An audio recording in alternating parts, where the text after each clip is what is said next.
नमस्कार दोस्तों, आज मैं आपके लिए लाई हूँ माँ का बड़ा दिल, एक इमोशनल कहानी। कहानी पसंद आए तो कहानी को लाइक, शेयर और सब्सक्राइब जरूर करें। एक पति पत्नी के जोड़े को 2 बच्चे हुए, दोनों ही बेटे।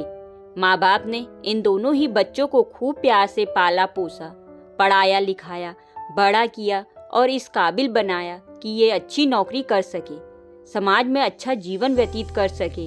अपने बच्चों के लिए दिन रात कड़ी मेहनत करके एक बंगले जैसा 2 मंजिला घर बना दिया, ताकि दोनों बेटे शादी के बाद भी एक साथ रहें, लेकिन अलग अलग कमरों में रह सके, ताकि आगे चलकर कभी बंटवारे का विचार ना आए और इनमें लड़ाई झगड़े ना हो।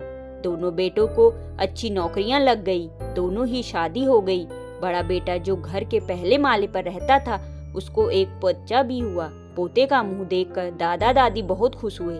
सब ठीक चल रहा था, लेकिन थोड़े ही दिनों बाद बूढ़े पति की मौत हो गई।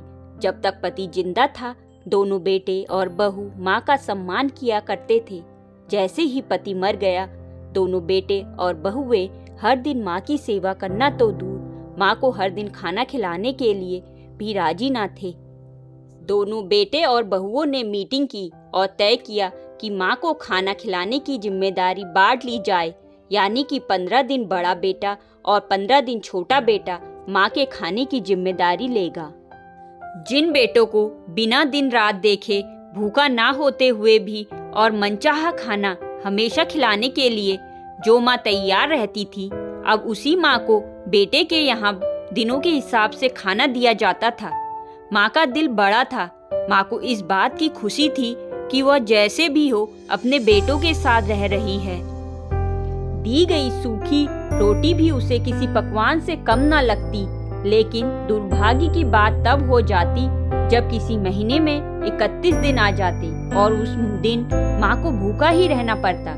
एक बार जब बड़े बेटे के यहाँ 15 दिन तक खाने की बारी चल रही थी, तब बड़ा बेटा अपनी बीवी और बच्चे के साथ कहीं बाहर किसी फंक्शन में जा रहा था। बड़े बहू ने माँ से कहा, माँ जी आज खाना नहीं है, हम बाहर जा रहे हैं, वहीं खाएंगे, आप अपने लिए कुछ पका लेना और खा लेना।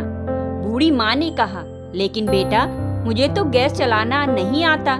बहू ने कहा, तो फिर ऐसा कीजिए कि पास वाले मंदिर में भंडारा लगता है, आप वहीं पर जाकर खा लीजिए, तो आपको गैस चलाने की जरूरत ही नहीं पड़ेगी। पास में ही खड़ा बेटा और पोता ये सब सुन रहे थे, लेकिन कोई कुछ ना बोला। बूढ़ी माँ को भूखा ही छोड़ बेटा और बहू फंक्शन में निकल गए। माँ को थोड़ा दुख तो हुआ, लेकिन फिर अपने आप को ये सोचकर मना लिया, ठीक ही तो है, कभी कभी बहू को भी घर के काम से आराम मिलना चाहिए और भगवान का भंडारा खाने का सौभाग्य किस्मत वालों को ही तो मिलता है। माँ खुशी खुशी मंदिर में जाकर भंडारा खा आई। कुछ दिन ऐसे ही बीत गए। एक दिन बड़े बेटे को छुट्टी थी। बेटा, बहू और उनका बच्चा अपने घर में साथ में समय बिता रहे थे। माँ बाप छोटे बच्चे को पूछ रहे थे कि वो बड़ा होकर क्या बनना चाहता है और क्या करना चाहता है।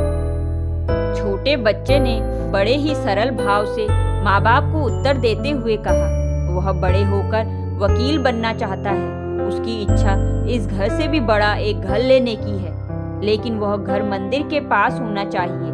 माँ बाप ने पूछा, घर के पास मंदिर क्यों होना चाहिए?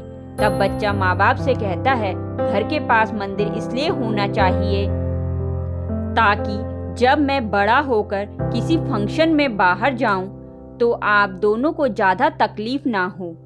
मंदिर नजदीक रहेगा तो आपको ज्यादा दूर जाकर भंडारा नहीं खाना पड़ेगा।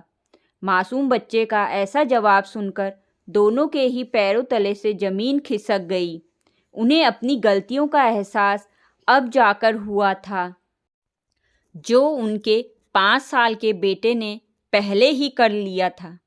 दोस्तों, दुनिया के हर माँ बाप ये सोचकर अपने बच्चों को बड़ा करते हैं कि वो उनके बुढ़ापे की लाठी बनेंगे, ना कि वो लाठी बनकर उनके ही पीठ पर बरसेंगे।